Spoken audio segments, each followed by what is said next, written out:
அல்லாஹ்வுடைய தூதர் ஸல்லல்லாஹு அலைஹி வஸல்லம் அவர்கள் சொன்னார்கள், ஒரு அடியான் அல்லாஹ்விடத்திலே கரம் ஏந்தி அல்லாஹ் அதை கொடுக்கவில்லை என்றால் அல்லாஹ் வெட்கமடைவான் என்று அல்லாஹ்வுடைய தூதர் ஸல்லல்லாஹு அலைஹி வஸல்லம் அவர்கள் சொன்னார்கள். நாமும் நீங்களும் நோய் வந்தால் யாரிடத்திலே செல்கிறோம்? சிரமம் வந்தால் யாரிடத்திலே செல்கிறோம்? கஷ்டம் என்றால் யாரிடத்திலே முறையிடுகிறோம்? யாராவது இந்த உலகத்தில் எனக்கு தோள் கொடுக்க மாட்டார்களா? யாராவது என்னுடைய குரலுக்கு செவிதாக்க மாட்டார்களா? யாரும் என்னுடைய அழைப்பிற்கு பதில் கொடுப்பவர்கள் இல்லையே, இப்படி தனிமையில் ஆகிவிட்டேனே, எந்த மனிதரும் எனக்கு உதவி செய்யவில்லையே என்று மனிதர்களை நாடி நாடி நாடி சென்று தோற்றுக் கொண்டிருக்கக்கூடிய நாம் ரப்பை அழைக்க வேண்டாமா? அவன் நமக்கு சமீபத்தில் இருக்கிறான். நாம் பேசுவதை, நம் தேவைகளை கேட்பதை அவன் விரும்புகிறான்.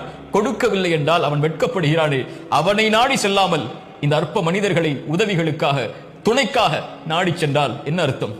அல்லாஹ் ரப்புல் ஆலமீன் அவனிடத்திலே கேட்கப்படுவதை விரும்புகிறான் என்று அல்லாஹ்வுடைய தூதர் ஸல்லல்லாஹு அலைஹி வஸல்லம் அதனால் தான் சொன்னார்கள், அம்மை யுஜீபுல் முத்தர்ர இதா தஆஹு வ யக்ஷிஃபுஸ் ஸூ.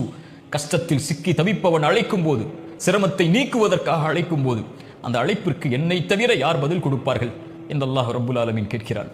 அல்லாஹ்வை அழையுங்கள். எந்த தேவையாக இருந்தாலும், என்ன கஷ்டமாக இருந்தாலும், என்ன சிரமமாக இருந்தாலும், வாழ்வு எந்த நிலைக்கு சென்றாலும் அல்லாஹ்வை அழையுங்கள். அவனிடத்திலே கேட்கப்பட்ட பிரார்த்தனைகள் ஒருபோதும் வெறுமனையாக திரும்ப வராது.